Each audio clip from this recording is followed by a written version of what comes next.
So I am audible to everyone? क्या मेरी आवाज आप सभी को सुनाई दे रही है? I am clearly Audible? आप सभी यस को क्या सर। जी स्क्रीन भी सर। दिखाई पड़ रही है? तो जो श्योर लोग सर। मेरे यस मेरे सर। जो लोग मेरे बारे में नहीं जानते उनके लिए ये 2020 में एक मैंने पंपलेट बनाया था। वो तब का पंपलेट है, आप लोग देख लीजिए। अमेरिका देखे कि बेटा देखे। हाँ, ये आप सभी को स्क्रीन दिख रहा है? Is the screen visible? जी सर, जी यस सर, सर, जी विजिबल सर। है। ये 2020 में मैंने एक पंपलेट बनाया था, उसकी एक झलक आपको बस दिखा दे रहा हूँ। 2020 में मैंने जून 2020 में यूजीसी नेट पेपर वन का एक बैच लॉन्च किया था। ठीक है, वो फ्री में बैच लॉन्च किया था। तो जैसे कुछ लोग को मेरे बारे में पता नहीं हो, शायद ही मेरे स्टूडेंट्स को भी नहीं पता होगा, जो लोग मुझे बहुत पहले से नहीं जान रहे हैं, क्योंकि उस समय मैं फ्री में भी यस बैच सर, चलाता मैंने था आपकी वो यूजीसी। जो आपकी यूट्यूब पे पड़ी हुई थी क्लासेस, मैंने वो अटेंड की थी। आप बहुत ऑथेंटिक और बहुत अच्छे से समझाते हैं। मैंने देखा हुआ था, लेकिन फिर बीच में आपका वो प्लेलिस्ट मतलब गायब हो गई थी, नहीं, मुझे वो मिला ही वो नहीं था मेरा आपका नोट। चैनल डिलीट तो हो मैंने वो गया था। अटेंडेंट की थी। वो मेरा हाँ जी सर, चैनल मैंने अटेंड की थी, लेकिन उसके बाद मुझे वो मिला ही नहीं आपका वो। तो वहाँ वहाँ से मेरे बहुत ज्यादा वर्ड्सवर्थ का जो था बहुत अच्छे से क्लियर हुआ था, शेक्सपियर का भी बहुत अच्छे से क्लियर हुआ था। मैं क्या बताऊं, वो मेरा दुर्भाग्य है कि आज बच्चों को यूट्यूब पे जो नहीं है वो नज़र नहीं आता। वो कभी मेरे उस चैनल पे 10,000 सब्सक्राइबर थे, लेकिन उस समय मैंने रेन एंड मार्टिन बहुत पूरी पूरी प्लेलिस्ट पढ़ा रखी थी। पूरी लगभग 100 से ज़्यादा वीडियो थे रेन एंड मार्टिन की। लेकिन उसको जो है उस पर स्ट्राइक मार दिया गया था। जो भी रेन एंड मार्टिन का यहाँ पे जिसके पास वो है, तो उन लोगों ने उसे स्ट्राइक मार दिया और 50 वीडियोज एक साथ डिलीट कर दिए। फिर चैनल को भी वो उन लोगों ने टर्मिनेट करवा दिया। हमने बहुत रिक्वेस्ट किया, लेकिन वो चैनल टर्मिनेट होने से रुक नहीं पाया। तो मुझे बहुत बड़ा लॉस हुआ और उसके बाद से मेरा यूट्यूब से मोह भंग हो गया। फिर मैं यूट्यूब पे वीडियो डाल ही नहीं पाया। मैंने दूसरा चैनल तो बनाया, लेकिन मैं डाला नहीं डाला। तो जो सच्चाई है वो चीज़ें हैं। अगर आज मेरा चैनल वो वाला आज रहता तो आज शायद सबसे ज़्यादा सब्सक्राइबर मेरे पास होते। सर लेकिन उसमें बहुत ज़्यादा हेल्पफुल था वो चैनल आपका, बहुत ज़्यादा हेल्पफुल था। बहुत से बच्चे मैंने को उस जो टाइम है, पे अटेंड की थी आपकी क्लासेस, मुझे उसी से बहुत हेल्प मिली थी। ये सुनो, जाना अच्छा, ज्वाइन भाई जो कैसे आप लोग लेफ्ट प्लीज करें। अपना माइक ऑफ रखें। हैं, और उसके बाद एक बार हमारी बात सुनिए। अगर किसी को कुछ बोलना होगा तो माइक ऑन कर सकता है। तो अभी आप देखें, ये 2020 का एक पंपलेट है। एस के सर कौन है उसके बारे में थोड़ा सा आपके सामने इंट्रोडक्शन है। असिस्टेंट प्रोफेसर हूँ मैं इंग्लिश का।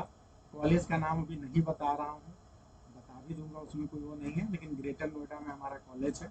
मैं इसके पहले जो है केंद्रीय विद्यालय में जो है पीजीटी के रूप में काम कर चुका हूँ। लगभग 2.5 से 3 साल तक मैंने वहाँ जॉब किया था।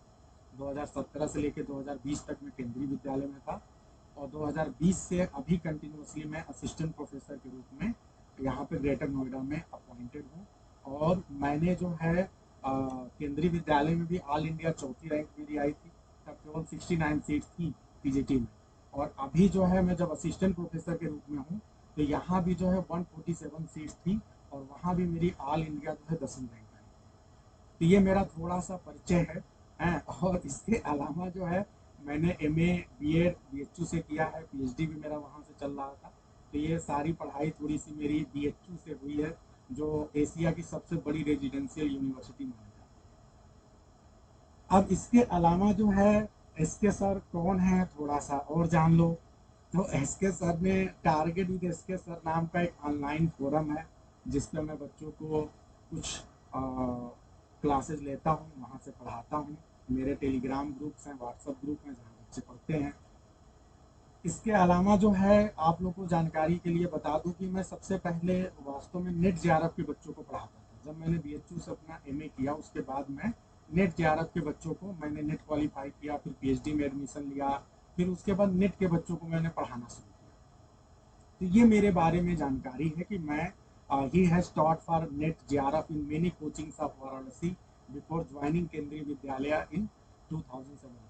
तो केंद्रीय विद्यालय ज्वाइन करने से पहले मैंने बनारस के ढेर सारे कोचिंग्स में नेट जेआरएफ की कोचिंग पढ़ाई है। पहले दूसरों के यहाँ पढ़ाया, फिर अपनी खुद की भी कोचिंग डाली। उसके बारे में भी इंफॉर्मेशन दे रहा हूँ, अगर आप चाहें तो बनारस से पता कर सकते हैं। तो मैंने यहाँ I started first batch of UGC NET in 2016।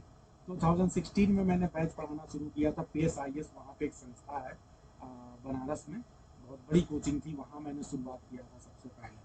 फिर उसके बाद दूसरा बैच पढ़ाया था मैंने नेट का, एक ब्रिटिश लिंग्वा लैब करके है, वहाँ पे मैंने नेट का दूसरा बैच पढ़ाया था। फिर उसके बाद से जो है मैंने खुद का अपना बैच स्टार्ट किया, एक काशी गौरव इंस्टीट्यूट था वहाँ पे, उनके साथ मिलकर कोलैबोरेशन में स्टार्ट किया।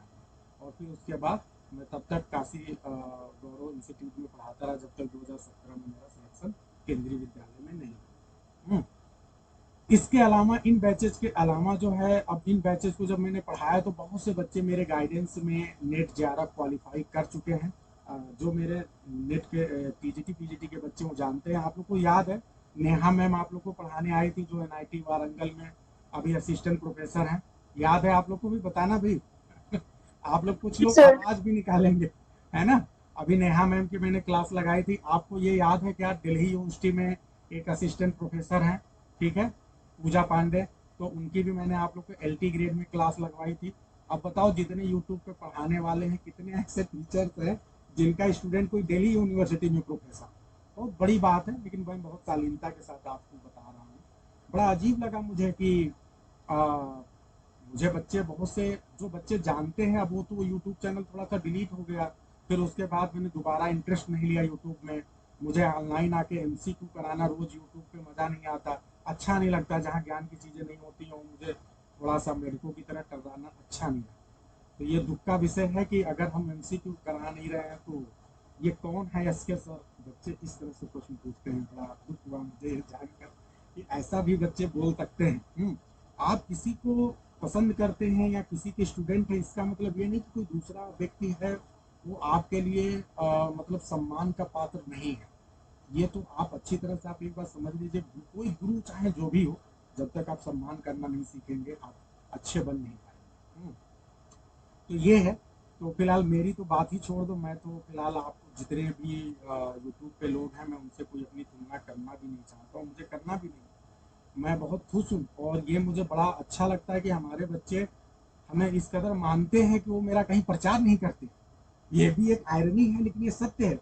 जैसे child is the father of man, देखने में तो बहुत आयरनिकल स्टेटमेंट है लेकिन ये सत्य है। तो वैसे ये भी है कि अब मैं इतना ही अच्छा पढ़ा देता हूँ कि बच्चा शेयर ही नहीं करता। वो सोचता है कि ये सर को जो है ज्यादा लोग के बीच में शेयर करेंगे तो फिर क्या होगा, हमारा सीट कम हो जाएगा। और ये सही बात है। तो हमारे बच्चे चुपके से सेलेक्ट हो जाते हैं और उतने ही बच्चों का इंटरव्यू आता है, बाकी ज्यादा लोग को पता नहीं चलता जिन लोग को अनुभव और वो चाहिए। और आप लोग को जानकारी के लिए बता दें कि अभी जो पिछला असिस्टेंट प्रोफेसर की वैकेंसी आई थी उसमें 10 बच्चे मेरे गाइडेंस में सेलेक्ट हुए थे। 10 बच्चों का इंटरव्यू मेरे पिछले वाले चैनल पे था। अभी मैं इस चैनल पे भी उन 10 बच्चों का इंटरव्यू डाल दूंगा। असिस्टेंट प्रोफेसर बनाना टीजीटी पीजीटी तो उसके सामने मतलब बहुत छोटी बात है ना। 50 से ज्यादा बच्चे हमारे गाइडेंस में जो है अभी यूजीसी नेट क्वालिफाई कर चुके हैं, जेआरएफ क्वालिफाई कर चुके हैं। नेहा मेघला ना जाने कितने बच्चों के नाम गिना दे रहा हूँ, आपको अभी दिखा भी रहा हूँ। तो बहुत ढेर सारे बच्चे हैं पीएचडी कर रहे हैं, कहीं ना कहीं से कोई असिस्टेंट प्रोफेसर है, बहुत ढेर सारे बच्चे। ठीक है, तो ये समझ लो अभी 9 बच्चे तो केवल यूपी वाले में पिछली बार हुए थे और इसके अलावा अलग अलग स्टेट को मिला दें तो लगभग 15 से ज़्यादा बच्चे जो असिस्टेंट प्रोफेसर हैं हमारे गाइडेंस में। ठीक है, उनके भी इंटरव्यू के वीडियोज ग्रुप में डाल देंगे। पिछली बार कितने बच्चे यूपी टीजीटी पीजीटी में क्वालिफाई किए आपको कुछ मैंने सैंपल भी ग्रुप में डाला है, आप लोगों ने देखा किसी ने? यस और नो बताएंगे आप लोग। ग्रुप में हमने कुछ सैंपल डाला था जो पिछली बार एक उसमें आप लोग के लिए एक तो 51 ईयर्स ओल्ड हैं जो आप लोग के लिए बहुत ही प्रेरणा के स्रोत हैं। तो अभी आप लोग को दिखाते भी हैं हम लोग। फिलहाल अब यहाँ देखें, केबीएस एनबीएस ऐसे बहुत से जगहों पे सिलेक्शन बहुत हुए हैं।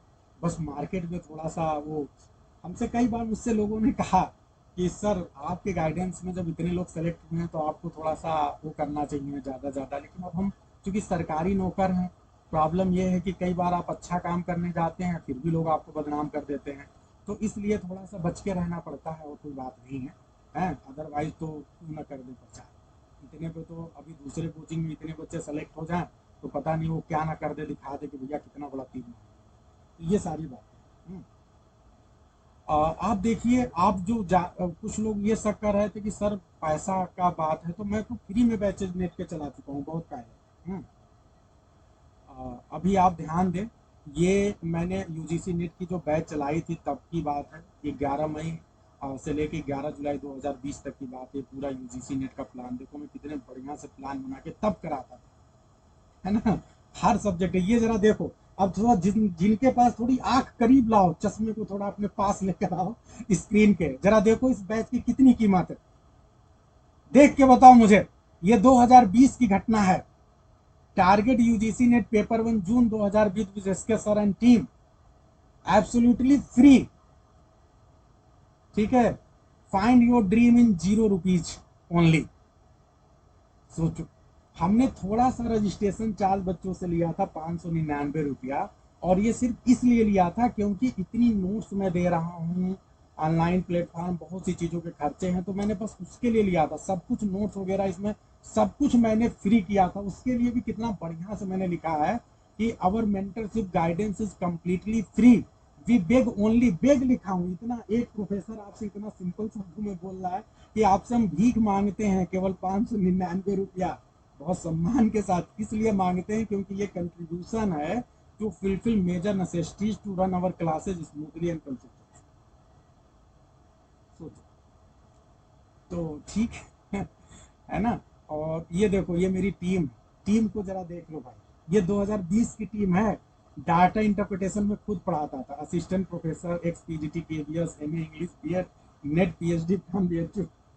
कॉम्प्रिहेंसर मेरे एक दोस्त हैं बीरू राजभर जी, वो भी असिस्टेंट प्रोफेसर है इंग्लिश में, वो भी पीजीटी में रह चुके हैं। पीजीटी एलटी ग्रेड वालों को पता होगा, बीरू राजभर जी से आप लोगों ने पढ़ा है ना क्रिटिसिज्म, कितना जबरदस्त पढ़ा है बताइए आप लोग, वेस्ट लैंड क्रिटिसिज्म पढ़े। जी सर। तो ये है MA English, BEd NET, PhD from BHU IIT. BHU IIT के कैंडिडेट हमारे जब कहो तब बुला देते हैं हम अपने बच्चों के लिए। तो आप अभी किसके संपर्क में हैं आप जानते नहीं हैं। अभी research aptitude and higher education Virendra Verma sir पढ़ाते थे, अभी उस समय जेआरएफ और एमएड थे बीएचयू से, पीएचडी कर रहे थे बीएचयू से, और अभी करेंटली वो असिस्टेंट प्रोफेसर हैं यहीं पे अलीगंज में। ये क्या है, अलीगढ़ में। ठीक है, अलीगढ़ वाले जो लोग हैं बताएंगे, मैं उनका नंबर दे दूंगा, उनसे जाके आप मिल लेना। वॉइस मेरी क्लियर है ना, सभी को क्लियरली जा रहा है सभी को? Yes sir. इसके अलावा research mathematical reasoning and aptitude JK Maurya ji पढ़ा रहे थे, MBA PG DCA UPSC aspirant थे। हाँ, टीचिंग एप्टीट्यूड हमारी मैडम पीडी। प्लीज आप लोग माइक ऑफ रखें, please please please please mic off रखें। जो तो बोलना है तभी ऑन कीजिएगा, अदरवाइज बंद रखिए। प्लीज माइक ऑफ रखेंगे क्या प्लीज, किसका माइक है? इसीलिए मैं माइक ऑन नहीं रखता हूँ, किसका माइक है? आरबीएस जी, एक मिनट।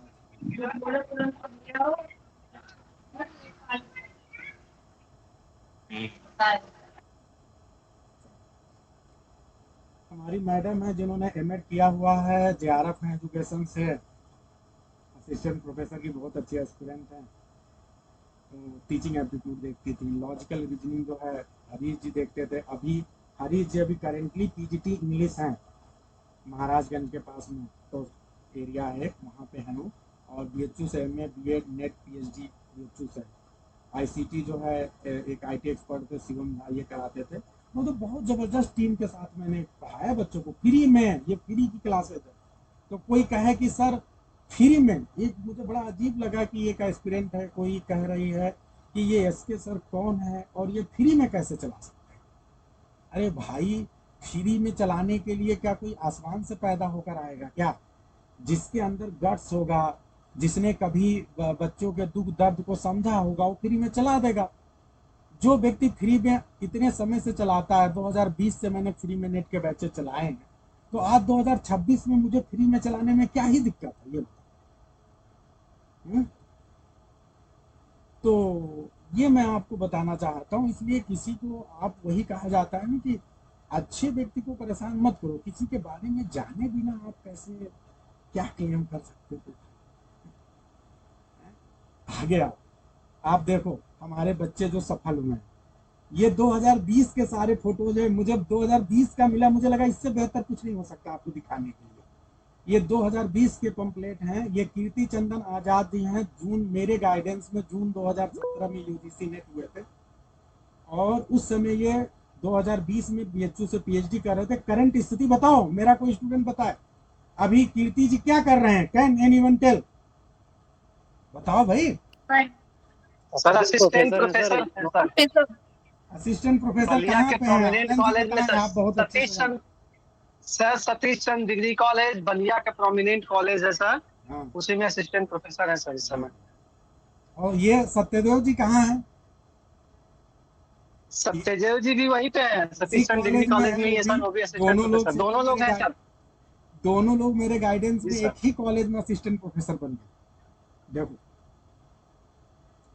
ये आपको नेहा एजाज, ये एनआईटी वारंगल, ठीक है, national institute of technology Warangal में, ये मेरे गाइडेंस में जेआरएफ हुई थी 2017 में। इन्होंने आईआईटी धनबाद से पीएचडी किया और अभी असिस्टेंट प्रोफेसर। आपकी मेखला, ये जो मेखला चट्टोपाध्याय मेरे गाइडेंस में नेट किया, फिर जेआरएफ किया, और फिर उसके बाद से इन्होंने हैदराबाद यूनिवर्सिटी से पीएचडी किया, अभी असिस्टेंट प्रोफेसर हैं छत्तीसगढ़ में। ये सब जितने भी दिख रहे हैं सब असिस्टेंट प्रोफेसर। पहले इन लोगों ने उस समय नेट क्वालिफाई किया था, ये तब का है, तब अभी भाई उस समय नहीं थे ये लोग, अभी हो गए। ठीक है। तो ये सब चीजें आप लोग को 2020 की चीजें बता रहा हूँ। तो ये मेरा थोड़ा सा इंट्रोडक्शन, इससे ज्यादा बेहतर तरीके से हो सकता था, ये सौभाग्य से मिल गया कि कैसे बढ़िया से दिखाऊं।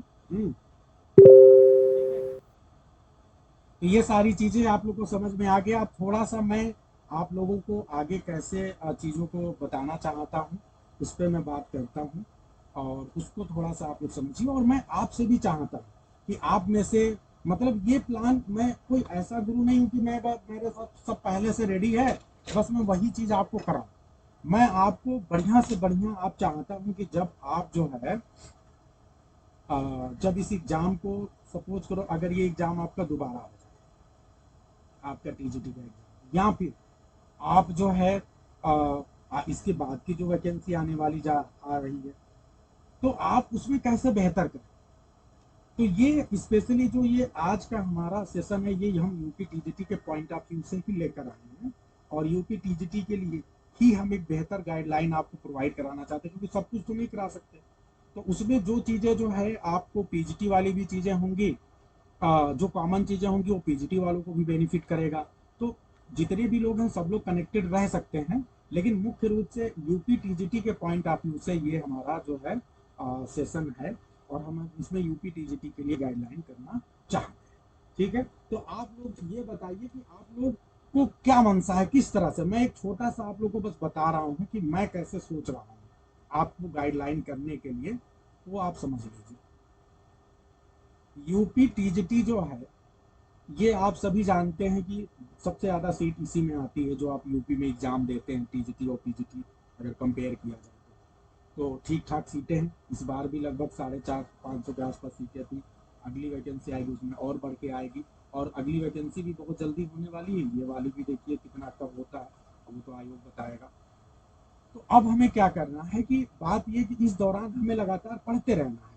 अब हमारे पास दो ऑप्शन है, या तो हम किसी टीचर के पेड बैच को ले लें, जो कि आप में से बहुत लोगों ने कर लिया है, कि बहुत से लोग थे मौके पे देखे बच्चे परेशान हैं, उन्होंने अपने पेड बैच को लॉन्च किया, और बहुत से बच्चों ने उनके पेड बैच को ले लिया। तो आप ये भी कर सकते हैं। मेरा मन गवारा नहीं किया कि मैं पेड बैच लॉन्च कर पाऊँ, क्योंकि बच्चे 4 साल से तैयारी कर रहे हैं, और मेरे खुद के बच्चों ने बहुत पैसे खर्च किए हैं, अलग अलग कोर्सेज, अलग अलग चीज़ों को लिया है। तो दूसरे भी कोचिंग के बच्चों ने भी, अन्य जगहों के बच्चों ने बहुत पैसे खर्च किए होंगे। तो मैंने ये सोचा कि कम से कम ये बच्चे जो है इस हकदार के हैं कि इनको, चूंकि इन्होंने पूरी तैयारी करके उस एग्जाम को दिया था, अब वो एग्जाम थोड़ा अलग प्रकार से आ गया, आउट ऑफ द सिलेबस आ गया, तो इसमें बच्चों का क्या दोष है। और इसमें एक सबसे बड़ी प्रॉब्लम है कि अगर इस समय बच्चा इतना परेशान है, उसका अच्छा एग्जाम नहीं हुआ, साइकोलॉजिकली हर तरह से मेंटली वो टॉर्चर्ड फील कर रहा है, और ऐसी कंडीशन में अगर जो है बच्चे को, अगर वो पढ़ाई नहीं किया और फिर पता चले अचानक कुछ दिन बाद उसकी नई परीक्षा आ गई, अब बताओ कैसे बेहतर करेगा। तो अब पता चला एक परीक्षा तो गड़बड़ हो ही गया है, आने वाली भी परीक्षा गड़बड़ हो जाएगी। तो ये सोच के फिर हमने डिसाइड किया कि इन बच्चों को वास्तव में मदद की जरूरत है। निश्चित तौर पे जो है इन बच्चों को बहुत ज़्यादा मदद की ज़रूरत है। और ये सोच के हमने डिसाइड किया कि यस के सर पेड बैच नहीं पढ़ाएंगे। यस के सर पूरी तरह से कंप्लीटली फ्री बैच अभी आप लोग के लिए फ्री में गाइडलाइन प्रोग्राम अपनी तरह से देंगे। एक बहुत ही बेहतरीन तरीके से आपको मुझे गाइडलाइन करना है, ठीक है। जो अभी बच्चे बहुत हैरान हैं, परेशान हैं, उनके लिए तो अब जो है आप सभी को ध्यान में देते हुए अब ध्यान दो। फिर एक बात है कि अगर फ्री में क्या सब कुछ फिर से नए सिरे से पढ़ाया जाए, तो अगर नए सिरे से सब कुछ पढ़ाया जाएगा तो फिर it will take a lot of time, और हम चाह के भी 2 महीने में सब कुछ नहीं पढ़ा पाएंगे। क्योंकि मैं एसके सर, आप सभी को पता है, मैं केवल एमएच अब्राहम पढ़ाने में 2 से 3 महीने ले लेता हूँ। आपको पद्मजा अशोक की बुक है कंपेनियन टू लिटरेरी फॉर्म्स, उसको मैंने 3 महीने तक पढ़ाया पिछली बार, याद है वो आपको। तो मैं भला 2 महीने में कोर्स कैसे पढ़ा पाऊंगा? पॉसिबल ही नहीं है, ठीक है। जो मैं अपने बैचेस को 1-1 साल में पढ़ाता हूँ। तो अब तरीका क्या हो सकता है कि जो ऑलरेडी मैंने पढ़ा रखा है, सब कुछ पढ़ा रखा है, उसी को इस तरह से आपको असेंबल करके दे दूं कि वो थोड़ा सा आपको नया लगे और आप उसे बहुत अच्छे से पढ़ें। जैसे सपोज करिए कि अब मेरा प्लान क्या है कि जैसे मैंने ये सोचा कि भाई आपको एज अ स्टूडेंट क्या करना है, तो डेली आपको लिटरेरी टर्म्स पढ़ना चाहिए कि नहीं, बताओ। आपको पता है कि लिटरेरी टर्म्स के 20 से 25 क्वेश्चन आपके एग्जाम में हर बार आते हैं, तो आपको इसे पढ़ना ही है। तो आपको ये डेली रिवीजन करना है। और क्या रिवीजन करना है आपको? दूसरे नंबर पे आपको ग्रामर रिवीजन करना है कि नहीं? तो ग्रामर भी रिवीजन करना है, क्योंकि ग्रामर आप चाहे जितना पढ़ लो, अगर आप रिवाइज नहीं करोगे तो रूल भूल जाओगे। अभी इसी बार देखिए बहुत अच्छे अच्छे क्वेश्चन ग्रामर के आ रहे हैं, और मुझे जीआईसी के पेपर को देख के तो मेरा मन बहुत खुश हुआ कि बहुत बेहतरीन ग्रामर के क्वेश्चन उसने पूछे थे, ठीक है। तो हमें तैयार रहना है। फिर उसके बाद वकैब की बात करते हैं। वकैब में डीपर से डीपर लेवल के क्वेश्चंस आ रहे हैं, हमें उसके लिए भी तैयार रहना है। अब नेक्स्ट नंबर पे क्या हो गया? आपके राइटर्स। राइटर्स भी हमें तैयार करने हैं। राइटर्स में आप ध्यान दो तो शेक्सपियर अपने आप में बहुत बड़े राइटर हैं। अगर आप ध्यान दो तो शेक्सपियर पे तो मैंने बहुत ज्यादा पढ़ाया आप लोग को।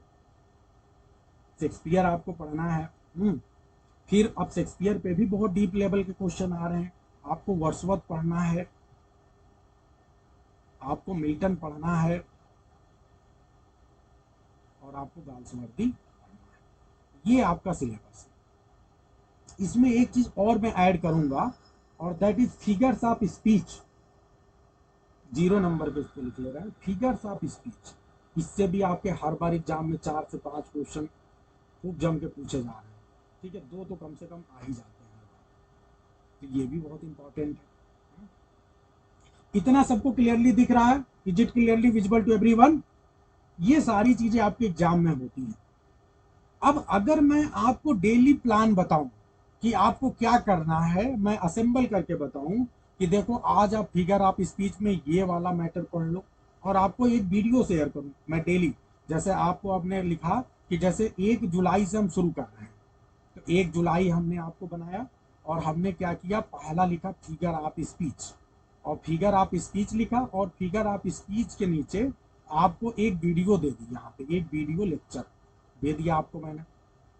अब आपने क्या किया, फिगर ऑफ स्पीच के जो वीडियो लेक्चर है, आपने यहाँ से जाके उसको जाके देख लिया, वहीं पे हमने दे दिया। फिर उसके बाद दूसरे नंबर पे है लिटरेरी टर्म्स। तो अब लिटरेरी टर्म्स के नीचे हमने लिटरेरी टर्म्स की वीडियो दे दी, यहीं पे लिंक दे दिया। फिर तीसरे नंबर पे आपका ग्रामर है, तो ग्रामर के नीचे ग्रामर की वीडियो की लिंक दे दी। वकैब है तो वकैब की वीडियो की लिंक दे दी, यहाँ बता दिया आपको यहाँ से पढ़ना है। इसी तरह राइटर है तो राइटर की वीडियो की लिंक दे दी। तो अब ये बताओ कैसा रहेगा? यानी आपको कहीं से ढूंढने नहीं जाना है, आपके सामने टॉपिक लिखा है, टॉपिक के ठीक नीचे उसकी वीडियो है, आपको उस वीडियो पे क्लिक करनी है और जाके तैयार करना है, ठीक है। लेकिन फिर एक बच्चा कहेगा सर वीडियो तो हमने देख लिया, लेकिन उसके बाद भी क्या होगा? उसके बाद भी क्या सारा काम हो जाएगा? हम वीडियो देख लिए, कुछ बच्चे लापरवाही भी कर सकते हैं, वीडियो ही नहीं देख रहे हैं, तो उनका कैसे भला होगा? तो अब इसके लिए मैंने एक दूसरा उपाय सोचा कि अगर इतने पे मैं रुक गया तो बात बनेगी नहीं। हमने मान लीजिए कि आपको वीडियो लेक्चर प्रोवाइड कर दिया, ठीक है, लेकिन उसके बाद भी कहा जाता है ना कि एग्जाम के क्वेश्चन थोड़े से अलग प्रकार के होते हैं। एग्जाम के लेक्चर्स अलग प्रकार के थोड़े होते हैं। तो अब यहाँ पे क्या है कि इसके बाद एक दूसरा आपके लिए सुपरविजन रहेगा और एक दूसरा गाइडलाइन प्रोग्राम रहेगा जो कि आपने कभी सोचा नहीं होगा, और वो है टेस्ट सीरीज। क्या है वो? Test series. अब टेस्ट सीरीज से क्या होगा, अब ध्यान दें, यानी पहले हमने आपको क्या दिया, हमने आपको वीडियो लेक्चर दिया, वीडियो लेक्चर दिया, और वीडियो लेक्चर कैसे दिया? ब्लू प्रिंट के हिसाब से, according to the blueprint, blueprint के हिसाब से। और ये कैसे होगा? ये डे वाइज होगा। आपको डे वाइज हम एक ब्लू प्रिंट देंगे अर्ली मॉर्निंग में, और उसी ब्लू प्रिंट के हिसाब से आपको वीडियोस भी देंगे। आप उन वीडियोस को देखो या उस टॉपिक को आप कवर करो बेहतर से बेहतर तरीके से। अब आपने उस टॉपिक को जब कवर कर लिया तो सबसे ज्यादा लास्ट में आपको बेनिफिट क्या हो गया कि हमने इसको चेक करने के लिए कि आपने वास्तव में पढ़ा कि नहीं, आपको कितना आ रहा है, उसके लिए क्या आपको फायदा होगा, वो होगा आपका टेस्ट। यानी जो हमने आपको टॉपिक दिया, जो हमने आपको ग्रामर से रिलेटेड टॉपिक दिया, वोकैब से रिलेटेड दिया, राइटर से रिलेटेड टॉपिक दिया है आपको, जो हमने आपको लिटरेरी टर्म से रिलेटेड टॉपिक दिया है, जो हमने आपको फिगर ऑफ स्पीच से रिलेटेड टॉपिक दिया है, उन सारी चीजों को हम क्या कर रहे हैं, आपसे टेस्ट ले रहे हैं। और ये टेस्ट के लिए जो हम करने जा रहे हैं, सुन के आपको बड़ा अचरज होगा, लेकिन अगर ईश्वर ने चाहा तो ये पॉसिबल होने जा रहा है। हम आपके सामने हूबहू अपने चेहरे के साथ, ठीक है, हमारे पास भी भगवान की दया से एक छोटी सी लाइब्रेरी है। उस लाइब्रेरी में 20 लाख की किताबें हैं, ठीक है, और उस लाइब्रेरी में एक मेरे पास एक स्टूडियो भी बनवाया है, और उस स्टूडियो में मेरे पास जो है पैनल भी है। उस पैनल पे मैं जो है वीडियो लेके आऊंगा यूट्यूब पे लाइव। तो हम क्या करेंगे कि हमने जो डेली आपको टॉपिक दिया है, उस टॉपिक पे हम कम से कम 20 से 25 क्वेश्चन डेली लेकर आएंगे। और ये क्वेश्चन थोड़े से अलग प्रकार के, ये इतने आसान नहीं। ये क्वेश्चन अगर आपने डीपर लेवल पे स्टडी किया है, आपने समझ, ये नहीं टुनटुन प्रसाद वाला क्वेश्चन पूछ दिया कि व्हेन वाज मिल्टन बॉर्न। ये कोई क्वेश्चन है? ये क्वेश्चन नहीं आपसे पूछने वाला हूं मैं। आपसे मैं पूछ सकता हूं कि मिल्टन के 4 वर्क और उसके जो है पब्लिकेशन ईयर का कॉम्बिनेशन आपसे पूछ सकता हूं। मैं आपसे पूछ सकता हूं, ये बताओ कि विच of the following facts is not correct about Lycidas. Lycidas के बारे में इनमें से कौन सा फैक्ट सही नहीं है। अब जब तक आप लिसिडस को बढ़िया से नहीं पढ़ेंगे तब तक आपको हवा नहीं लगेगा वो क्वेश्चन। आपसे एक क्वेश्चन पूछ सकता हूं कि विच ऑफ द लाइंस, ठीक है, are which of the lines does not refer to Lycidas, या ये पूछ सकता हूं। अब लाइंस भी, या ये भी पूछ सकता हूं कि विच ऑफ द allusions, ठीक है, is not taken from Lycidas. तो इस तरह से क्वेश्चंस आपसे पूछे जाएंगे, ठीक है। विच ऑफ द करेक्टर्स, ठीक है, तो ऐसे करेक्टर्स हैं, अलूशंस हैं, लाइंस हैं, फैक्ट्स हैं, वो उस वर्क से कनेक्टेड है कि नहीं, उस वर्क का है कि नहीं, वो कब आप बता पाओगे? जब आपने उस वर्क को पढ़ा और जो मैंने आपको टारगेट दिया। तो ये कहीं ना कहीं आपको मजबूर करेगा कि यस के सर तो अच्छी क्वालिटी के क्वेश्चंस लेके आ रहे हैं, एकदम डीपर लेवल पे लेके आ रहे हैं। तो आप जब तक उसको पढ़ोगे नहीं, आप उन क्वेश्चंस के जवाब नहीं दे पाओगे। आप सोचोगे हवा हवा में हम पढ़ के आ जाएं, तो आप हवा हवा में पता चलेगा कि आप 25 में से 5 क्वेश्चन करके आ पाओगे।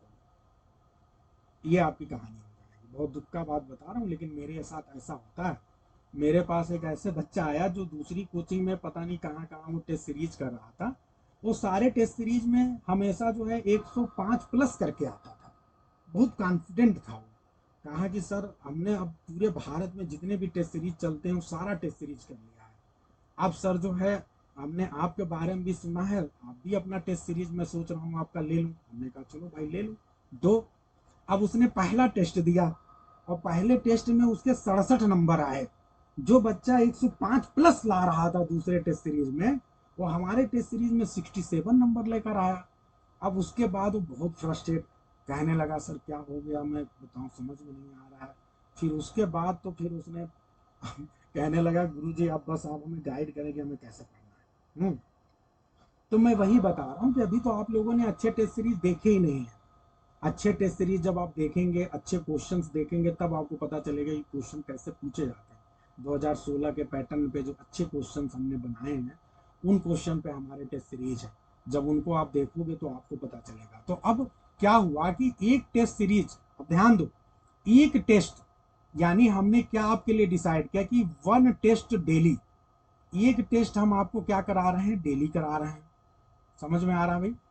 तो एक टेस्ट तो हमने आपको डेली करवा दिया, जो हमने आपको डेली टॉपिक दिया उस टॉपिक पे हमने आपको एक टेस्ट करवा लिया शाम को। फिर एक प्रश्न है, बच्चा कहेगा सर अभी इतने इसको मजा नहीं आया, कुछ और करिए। तो भाई एसके सर और क्या कर सकते हैं बच्चे के लिए? तो एसके सर ने ये सोचा कि चलो तुमने 5 दिन तक, हमने हफ्ते में क्या किया कि 5 दिन बच्चे से कहा कि तुम 5 दिन तो डेली तुमको मैंने वीडियोज लेक्चर दिए हैं उनको पढ़ो, फिर उसके बाद रोज शाम को टेस्ट दे रहा हूँ वो भी करो। लेकिन इसके बाद भी मजा नहीं आया, सर कुछ और करो। तो मैंने सोचा अच्छा और क्या मैं कर सकता हूँ। तो और क्या कर सकता हूँ वो समझो। वो ये है कि जो आपके मैंने 5 दिन आपसे टेस्ट करवाए हैं, 5 दिन आपको जो स्टडी करवाया, 5 दिन का आपका ब्लूप्रिंट है। अब वो 5 दिन का जो ब्लूप्रिंट है, उस 5 दिन के ब्लूप्रिंट पे बेस करके हमने आपका एक वीकली टेस्ट लिया। क्या लिया? एक वीकली टेस्ट लिया। ये थोड़ी सी अलग चीज हो, यानी आपने 5 दिन जो पढ़ा है उन्हीं 5 दिनों को बेस करके हमने एक आपसे वीकली टेस्ट लिया। अब इसमें क्या हुआ कि हो सकता है कि आपने भाई किसी दिन न पढ़ पाए हो, किसी दिन आपका छूट गया हो। तो अब जब आप 5वां दिन जब आप वीकली टेस्ट दोगे, यानी सैटरडे वाले दिन आपका वीकली टेस्ट होगा। तो जब आप सैटरडे वाले दिन, अब आपकी मजबूरी हो जाएगी कि फ्राइडे की शाम को आप क्या करो कि पूरे 5 दिन के सिलेबस को फिर से पढ़ो और पढ़ के रिवाइज करके आओ, ताकि आप वीकली टेस्ट में बढ़िया करें। ठीक है? तो वीकली टेस्ट हमने सोचा है कि 50 MCQ का आपको एक वीकली टेस्ट करवाओ। तो अब क्या समझ में आया कि जो डेली टेस्ट करवा रहा हूँ वो 25 क्वेश्चन का है, डेली आपको मिल रहा है। फिर एक वीकली टेस्ट हो रहा है जो 50 क्वेश्चन का हो रहा है। ठीक है? ये हो गया। अब एक इसके बाद एक तीसरा भी पॉइंट है, मतलब चीजें इस पर देने के लिए बहुत कुछ है। मैंने सोचा जब फ्री में ही कर रहे हैं तो कुछ ऐसा करें कि लोग याद रखें जमाना। तो वो क्या है? वो ये है कि इसके बाद एक और टेस्ट होगा, और उसमें जो है थोड़ा सा ऐसे लोग जिनको अपने पे बहुत ज्यादा घमंड है, थोड़ा सा घमंड तोड़ना तो मेरा बिल्कुल टारगेट नहीं है, लेकिन मैं चाहता हूँ कि वो समझे कि पढ़ाई करना कैसे है, वास्तव में हमारा क्या वो लेवल है, क्या हम शेक्सपियर के उन सारे प्लेज को पढ़ चुके हैं डीपर से डीपर लेवल पे। तो चलो भाई चेक करते हैं, क्या हमने मिल्टन को पढ़ा है डीपर से डीपर लेवल पे, क्या हमने गाल्सवर्दी को पढ़ा है, क्या हमने एमएच अब्राहम को बहुत अच्छे से पढ़ा है, लिटरेटम अच्छे से पढ़ा है, क्या हमको अच्छा पकड़ है। तो अब इसके लिए आपका एक फुल लेंथ टेस्ट होगा। क्या होगा? Full length test. जैसे आपके टीजीटी एग्जाम में टेस्ट होता है, सेम वैसे ही स्पेशली 2026, 2016 और 2021 के पैटर्न को ध्यान में रखते हुए एक आपका फुल लेंथ टेस्ट मैंने सोचा है। ये आपको मिलेगा हर संडे को, यानी हर संडे को आपको एक एफएलटी मिलेगा, हम लोग इसे एफएलटी बोलते हैं, फुल लेंथ टेस्ट। हर संडे को आपको मिलेगा और इसमें होंगे टोटल 125 क्वेश्चंस। अब बताओ कैसा लग रहा है? मजा आ रहा सुन के? समझ में आ रहा सबको? बताओ भाई कैसा लग रहा है? तो ये इतनी चीजें हैं। अगर आप में से कोई भी स्टूडेंट मेरे 125 क्वेश्चन में 100 पार कर जाना, अगर आप 100, मैं एक भी question out of the syllabus नहीं पूछूंगा, एक भी question out of the syllabus नहीं पूछूंगा, एक भी क्वेश्चन। जैसे यूजी अभी आपका पेपर हुआ टीजीटी का, उन्होंने आउट ऑफ द सिलेबस पूछा ना, मैं एक भी क्वेश्चन आपसे आउट ऑफ द सिलेबस नहीं पूछूंगा। अगर मेरे पेपर में जो 100 नंबर पा गया, मैं स्पेशली जो है ऐसे बच्चों को जो है कुछ अपनी तरफ से गिफ्ट दूंगा, अगर आप पा गए तो। फिलहाल देखते हैं कौन है बच्चा जो गिफ्ट के हकदार बनता है मेरे। ठीक है? तो ये है कुल मिला के मैटर। मैंने अपनी तरफ से आपको सारी चीजें, मेजर मेजर चीजें यही है जो मैं करूंगा आपके लिए। ये स्पेशल है थोड़ा सा, क्योंकि इतना तो मैं अपने पेड बैच में नहीं कर पाया है ना, लेकिन अब की बार सोच रहा हूँ कि जब फ्री में इतने दिन बाद लॉन्च ही कर रहा हूँ, तो कुछ अच्छा लॉन्च करो, बच्चों को नीड भी है और उनको कुछ ऐसा मिले कि वो फिर कहें कि हाँ ये दिया गया है, यहाँ सिर्फ लालच नहीं है, यहाँ वास्तव में बच्चों के लिए कुछ किया गया है। ये मेरे लिए बहुत मेहनत का काम होगा, क्योंकि मेरे पास, मैं ऐसी जगह रहता हूँ जहाँ पे बहुत महंगाई है। आसानी से मुझे यहाँ पे अगर मैं टाइपिस्ट भी ढूंढूँ तो एक टाइपिस्ट भी मुझे 15,000 से कम का नहीं मिलता। मैं भारत के सबसे महंगे शहरों में से एक ग्रेटर नोएडा में रहता हूँ, तो मेरे लिए बड़ा मुश्किल काम है यहाँ पे अच्छे वो ढूंढ पाना। तो मुझे ज़्यादातर काम खुद ही करना पड़ता है और मैं खुद एक असिस्टेंट प्रोफेसर हूँ, मेरे पास इतना समय भी नहीं रहता। बहुत से बच्चों को मैं पर्सनली गाइड करता हूँ, तो ये भी है। फ़ोन कॉल्स पे भी बहुत से बच्चे मेरे गाइडेंस में हैं। मैं भारत में जितने एग्ज़ाम्स हैं सबकी तैयारी कराता हूँ। बहुत से एग्ज़ाम की ऐसे कराता हूँ ऑनलाइन, और बहुत से को तो बस ऐसे फ़ोन पे गाइड करके करा देता हूँ। ठीक है, तो ये है। तो ठीक है भाई, है ना? तो ये आपके सामने है, अगर आप में से कोई कुछ कहना चाहता हो तो बोल सकता है, बताइए। प्लान पे ही हम डिस्कस, ये सारा मैंने प्लान आप लोग को बता दिया है, आप लोग इस प्लान के हिसाब से आप लोग को गाइडलाइन की जाएगी। ठीक है, बताइए। एनीवन एल्स अगर कोई कुछ कहना चाहता है? दीपा राजपूत जी ने लिखा है, सर ये तो नॉर्मल है सर, एक टीचर के पास कोई स्टडी कर रहा है तो दूसरे पे चला जाए तो ये होना नॉर्मल हो जाता है, दूसरे टीचर का पैटर्न अलग हो जाता है इसलिए। अच्छा, इसलिए। अच्छा, मैं आपकी पूरी बात नहीं समझ पाया, चलिए कोई बात नहीं है। हाँ, अंजलि जी कुछ कहना चाहती है, कैसा लग रहा है ये प्लान? वॉइस लो है सर आपके बीच में। अच्छा कोई नहीं, अभी बताइए, क्लियर है ना? आप अभी बताओ बहुत कैसा लग रहा है। अभी सही है हाँ बताइए, कैसा है प्लान सर। आपके हिसाब से? प्लान प्लान बहुत ही अच्छा है और हम सबके लिए फ्रूटफुल भी होगा। बिल्कुल। और हम सब इस चीज के आदी भी हैं क्योंकि आप हमेशा ही कुछ आप ना लोग कुछ को लग नया रहा लेते होगा हैं, कि तो हम क्या लोग ही को तो सर। सब पता ही है। जो नए बच्चे हैं उनको कैसा लगा, अगर वो बताएं तो ज्यादा बेटर होगा। बताएं भाई, नए कैंडिडेट यहाँ कई लोग जुड़े हैं। धीरज जी आप बताइए, कैसा फील कर रहे हैं आप इस प्लान से? बताइए, बोलने में संकोच मत करिए, कहीं कोई दिक्कत नहीं है।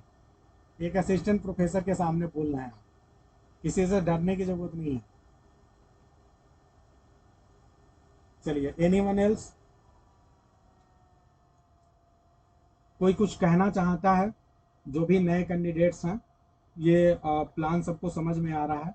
मुझे थोड़ा सा इस बात का दुख है कि अच्छी चीज़ें तो करना चाहते हैं और बहुत अच्छे मन के साथ आते हैं, बहुत अच्छी योजना के साथ मैं आता हूँ, लेकिन कई बार जब इस तरह से लगता है, मुझे लग रहा था इतना तो मैं अपने ही बच्चे मेरे तैयार हूँ, मतलब मैंने सोचा था कितने बड़े लेवल पे मैं इसको करूँगा, फ्री में कर रहा हूँ, इतना एक अच्छा चीज़ है तो ज़्यादा बच्चे आएंगे, लेकिन थोड़ी सी संख्या देख के मन मायूस हो जाता है, क्योंकि इतने बच्चे तो मैं कभी भी कर लूँ, इतने तो बच्चे मैं कभी भी स्टार्ट कर लूँ, मेरे पास बच्चे रहते हैं।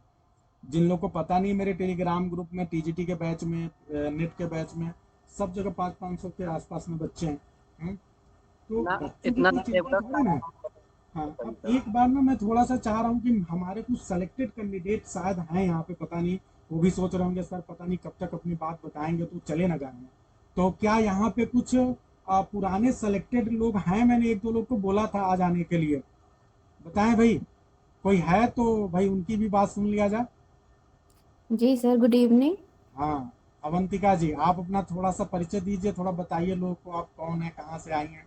हमें तो कोई पहचानता नहीं है इसके, सर कौन है आप ही बता नहीं, आपको क्यों नहीं पहचानते? आप कैसी बात दो। कर रहे हैं चलिए आप बताइए आप कौन हो, थोड़ा सा लोग को पता चले। सर? हमारा नाम अवंतिका कीर्ति है। हम 2021 बैच के सिलेक्टेड कैंडिडेट हैं सर के अंडर गाइडेंस में, और इस समय कानपुर नगर में पोस्टेड है, कानपुर विद्या मंदिर महिला इंटर कॉलेज में।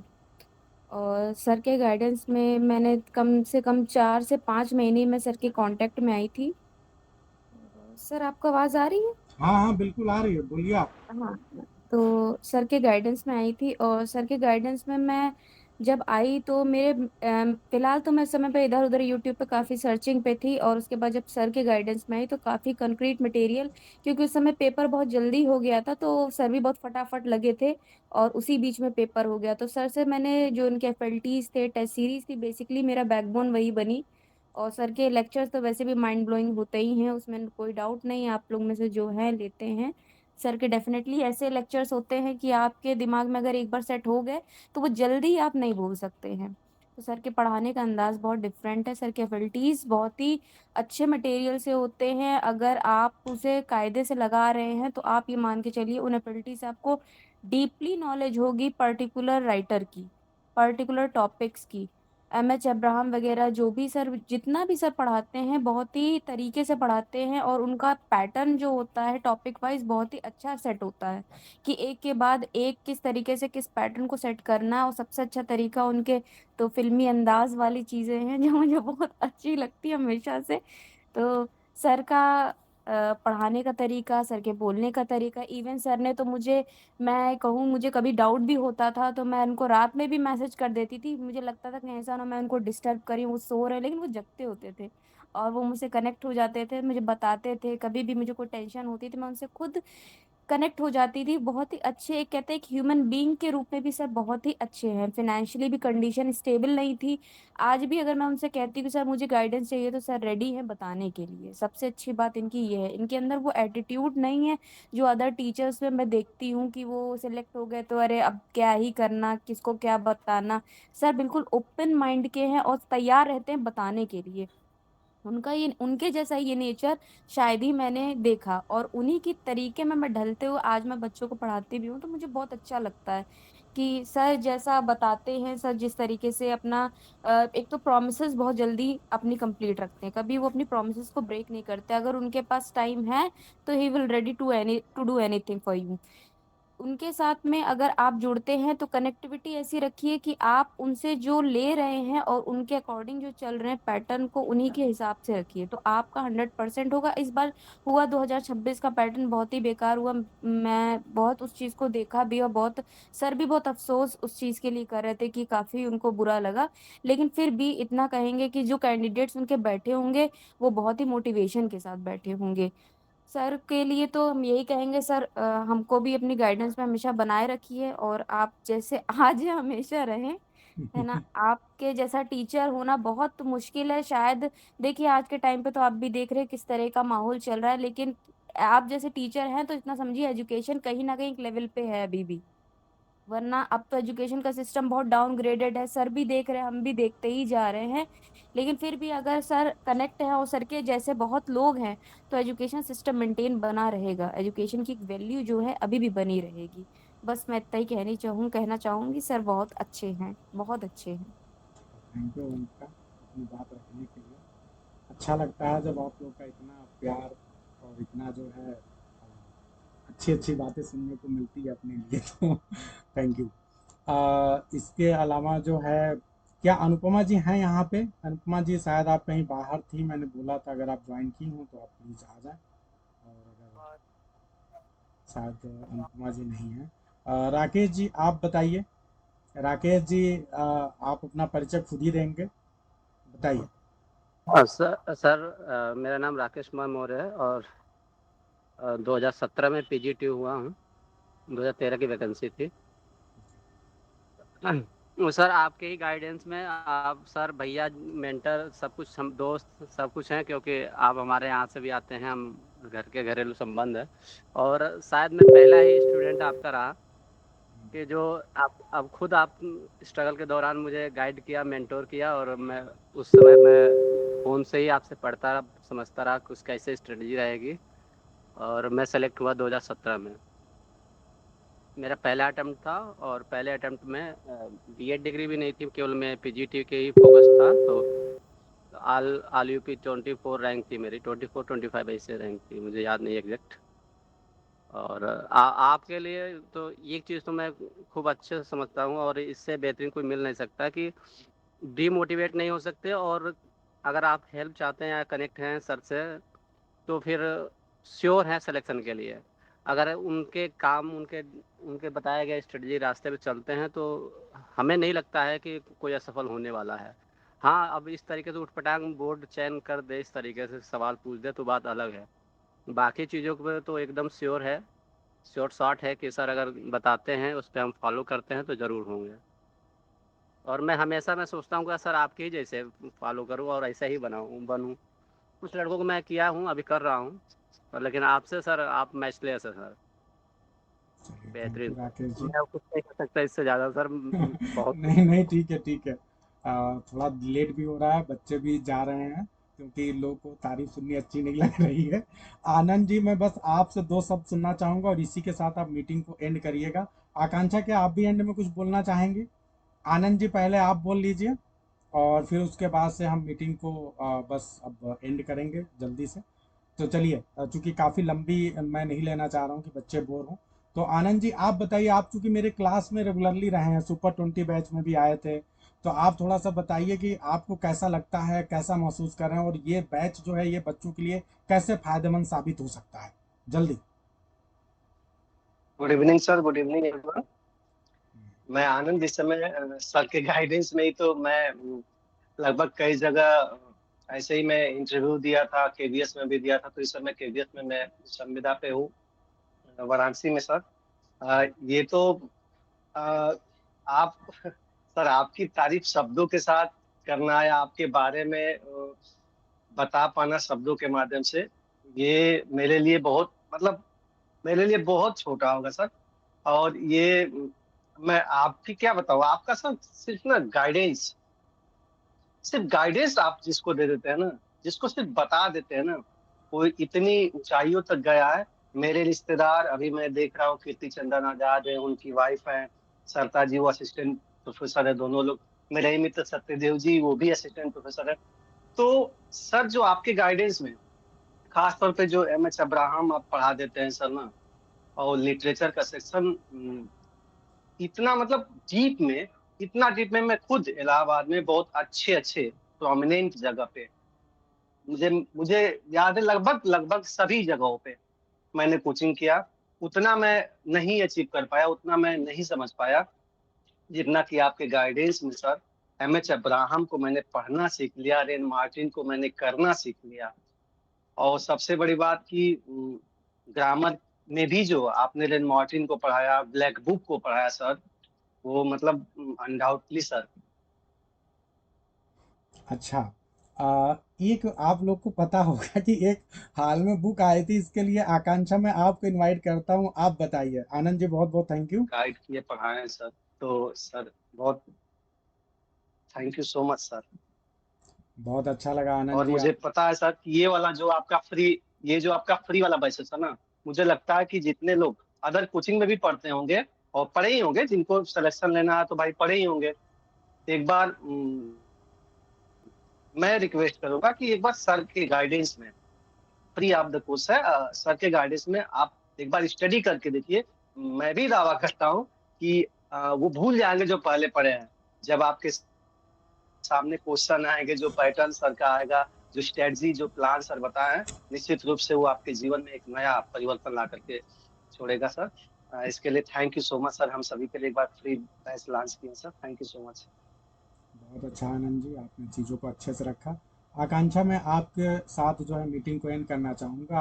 आप थोड़ा सा ये भी बताइए कि अभी एक बुक की ज़रूरत थी, और उस समय जो है वो बुक तो कहीं मिल ही नहीं रही थी, ऑथेंटिक सोर्स की बात हो रही थी, बच्चों ने कैसे प्राप्त किया, कैसे हुआ, आप थोड़ा सा उसका बताइए जल्दी से, और इसी के बाद मीटिंग को एंड करेंगे। तो मैं तो शॉक्ड थी फर्स्ट ऑफ ऑल कि ये जो इतनी जो कॉमन बुक्स हैं, जो मतलब हमारे लिए तो वो ऑब्वियसली वो कॉमन ही है, बिकॉज आपने सारा ऑलरेडी बोला हुआ था कि ये बुक हर एक स्टूडेंट के पास होनी चाहिए, और हर एक स्टूडेंट के पास थी।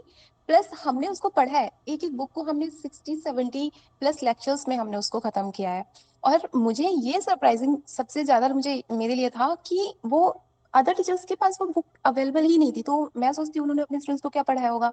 और मेरे लिए ये ना बहुत ज्यादा मतलब क्या बोलूं मैं, रिग्रेट वाली चीज थी कि हमने एम एच अब्राहम पढ़ा, हमने बी प्रसाद पढ़ा, हमने पद्मजाज पढ़ा, जो भी हमने एविडेंस के तौर पे लगाई है बुक। तो मैं सोच रही थी हम लोग कितना एडवांस थे। अगर ये एग्जाम अगर प्रॉपर आता ना तो सर मैं क्या ही बोलूं सर कि हाँ हम लोग होते हैं रैंक होल्डर्स, तो अनडाउटेडली हर बार की तरह होते ही आपके स्टूडेंट्स, बट इस बार बहुत ज्यादा होते हैं। जैसे आपका जो एक टारगेट था 50 प्लस स्टूडेंट्स को रैंक दिलाने का, वो 100 नहीं से 200% वो फुलफिल होता, क्योंकि हमारे पास वो कंटेंट था जो मुझे लगता है कि नहीं 50 तो बहुत कम हो गया, आई थिंक 60-70% स्टूडेंट्स के पास था ही नहीं। मुझे नहीं लगता कि जितने भी आपने फॉरेन राइटर्स की बुक्स या फिर इंडियन राइटर्स की बुक्स जो आपने प्रोवाइड कराई, एक भी टीचर ने नहीं कराई। खैर मैं उस बात पे नहीं जाना चाह रही हूँ कि टीचर्स ने क्या किया क्या नहीं किया, बट हाँ मैं बहुत ज्यादा ग्लैड थी कि अगर एग्जाम प्रॉपर होता तो हम कहाँ स्टैंड करते वो हमको ही पता था। और ये मतलब जो भी आप जो क्लासेस लेंगे, लोग समझ रहे हैं कि पता नहीं क्या ही मतलब क्यों फ्री कर रहे हैं वो खैर लोगों को शायद हजम नहीं होता कि आज के टाइम में भी कोई सेल्फलेसली वर्क कर सकता है। बट हाँ सर कर रहे हैं और सर ने पहले भी किया है। बट मैं आपकी कोई तारीफ नहीं करूंगी, मुझे करनी भी नहीं है। और जो स्टूडेंट्स हैं सर के ऑलरेडी, मैं उनको भी रिक्वेस्ट करूंगी, सर की कोई तारीफ करने की जरूरत नहीं है। जो न्यू कमर्स आ रहे हैं वो खुद सर के क्लासेस लें, सर को समझें, एनालाइज करें, सर को जज करें, और फिर जो भी उन्हें डिसीजन लेना है, जो भी उन्हें अपनी राय बनानी है वो बनाएं। एंड आई एम 200% कि उनको समझ आएगा कि कहाँ पे लैकिंग थी उनकी लाइफ में, उनके करियर में, उनकी प्रिपरेशन में, वो उनको समझ आएगा डेफिनेटली। Thank you sir. चलिए, बहुत अच्छा लगा। अब मैं अंतिम में कुछ बहुत महत्वपूर्ण बात बता के अपनी क्लास को और इस मीटिंग को एंड करूँगा। मैं आपको एक सबसे बड़ी चीज़ बताना चाहता हूँ कि ये जो मेरी सबसे बड़ी चीज़ है जिसलिए मतलब मुझे बच्चे पसंद करते हैं, वो ये है कि मैं बच्चों को किताबें पढ़ना सिखाता हूँ। मैं बच्चों को सिर्फ अपने नोट्स, हालांकि मैं अपने नोट्स भी देता हूँ, मैंने नोट्स बहुत अच्छे दिए हैं। मैं भारत में पहला ऐसा पर्सन हूँ, टीचर हूँ, जिसने मिल्टन पे किताब बनाई है, बच्चों को दिया है। 300 पेज की किताब है, 250 से 300 पेज की किताब। वो किताब काफ़ी मोटी हो रही थी, फिर मैंने उसके फॉन्ट छोटे करके किताब को काफ़ी मतलब कंप्रेस किया। इसी तरह से मैंने जो है अपने बच्चों को पूरी पूरी एसपी बख्शी की बुक, अगर आप लोग को याद हो तो एंड टाइम पे पूरी एसपी बख्शी की बुक, पूरी पूरी ब्लैक बुक टारगेट दे के करवाया, याद है आप लोग को? हमने आपको जो है पूरा पूरा एमएच अब्राहम करवाया, टारगेट दिया कि इस पे टेस्ट होने वाला है, आप लोगों ने उसे तैयार किया। तो हमने तो आपको बुक पढ़ना सिखाया है। मैं तो कह रहा हूँ, मैं हर बार कहता हूँ कि मैं जो नोट्स दे रहा हूँ ये तो कॉम्प्लीमेंट्री है, लेकिन जो सबसे जरूरी चीज है, जो प्राइमरी चीज है, जो आपको पढ़ना चाहिए, जो आपको एक प्रोफेसर, एक टीचर, एक मेंटर को सिखाना चाहिए, वो क्या है? किताब पढ़ो। किताब ही नहीं पढ़ोगे तो कैसे होगा भाई? नोट्स क्या है? एक सेकेंडरी मटेरियल है जिसमें बहुत सी कमियां हो सकती हैं, लेकिन जो किताब बनती हो, कम से कम जो राइटर बनाता है उसको 100 बार गो थ्रू करता है, तब जाके वो किताब बनती है। साल साल लग जाते हैं किताब बनने में। और एमएच अब्राहम जैसी बुक जिसमें एक मिस्टेक आपको ढूंढने से भी नहीं मिलती है, दुनिया की सबसे ऑथेंटिक लिटरेरी टर्म्स की बुक है, उस बुक को मैं आप लोग को पढ़ाता हूँ। तो बस वही मैं कह रहा हूँ कि यदि आपको पढ़ना है, मेहनत करना, ये तो आपको समझ में आ गया है कि भाई शॉर्टकट और ये जो टीचर्स के नोट्स हैं वो आपको सफल नहीं कराने वाले, मैं गारंटी के साथ बता रहा हूँ। सफल होना है तो अच्छी किताबें पढ़िए, अच्छा मटेरियल पढ़िए, ऑथेंटिक स्रोत को, सोर्सेस को देखिए, तब जाके आप बेहतर कर पाएंगे और निश्चित तौर पे जो है आप एग्जाम में सफल हो पाएंगे। ठीक है? अगर आप लोग को याद हो तो मैंने ऐसा, जब आपको मैं पढ़ा रहा था तो हर राइटर्स पे मैंने आपसे क्या कहा था? कितनी बुक पढ़नी है? एडवर्ड अल्बर्ट की बुक आपको बायोग्राफी देखनी है, आपको जो है और किसकी बायोग्राफी देखनी है? डब्ल्यू जे लॉन्ग से बायोग्राफी तैयार करनी है। करवाया कि नहीं करवाया? अंत में आपको लास्ट डे एकदम एग्जाम के एक दिन पहले मैंने एमएच अब्राहम से बहुत महत्वपूर्ण चीजें दिखाई थी। तो सब कुछ मैंने आप लोगों को करवाया, और उम्मीद मैं करता हूं कि इस बार ठीक है, आपके हिसाब से चीजें नहीं हुई हैं, अगली बार आपको कोई बेहतर करने से रोक नहीं पाएगा। आप सब निश्चित तौर पे बहुत बेहतर करेंगे। मेरी तरफ से आप सभी को बहुत बेस्ट विशेष, और निश्चित तौर पे जो है आप लोग आने वाले एग्जाम में अपनी बुलंदियों के, अपनी सक्सेस के झंडा को गाड़ने वाले, इसमें कोई डाउट नहीं है। और बहुत इच्छा है मेरी कि आप लोग कुछ बेहतर से बेहतर करें। मुझे ये नहीं लग रहा कि कौन किस कोचिंग का है, आप जीवन में कल सफल होंगे। आपकी दुआएं मेरे लिए बहुत बड़ी चीज़ है। ठीक है?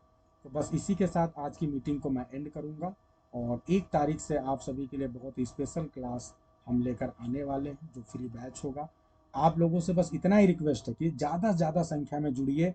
और कोई चीज़ फ्री में मिल रही, इसका मतलब ये नहीं कि उसका मेंटर फ्री वाला है, आपको पता नहीं है। तो इसलिए आप थोड़ा सा इसके बारे में बताइए लोगों को, क्योंकि आप खुद सोचिए, मैं अच्छे से काम करना चाहता हूँ, अगर आपका सपोर्ट नहीं मिलेगा, आपकी संख्या नहीं दिखेगी, तो फिर वो मज़ा नहीं आएगा। तो बस यही आप सभी से फाइनली जाते जाते मैं ये कहूँगा कि ये जो वीडियोज है इसको अपने दोस्तों को, अपने साथियों को, सबको ज़्यादा ज़्यादा शेयर करिएगा। मैं ग्रुप में शेयर कर दूंगा और सबको बताइए कि आपको बहुत बेहतरीन चीज़ है जो पेड बैच में मिलती, तो ना जाने इसका कितना प्राइस होगा। जो पूरे भारत में मैं जितना मटेरियल अभी आपको बताया, इस मटेरियल के साथ कोई दे दे आपको जिस फ्री में, तो आप कहना ऐसा हो ही नहीं सकता। तो ठीक है, तो बस इसी के साथ आज की मीटिंग को मैं एंड करता हूँ। सभी लोग ज़्यादा से ज़्यादा जो है जुड़िए और इस बैच का लाभ लीजिए, बस यही कहना है। सभी को गुड नाइट, सभी को बेस्ट ऑफ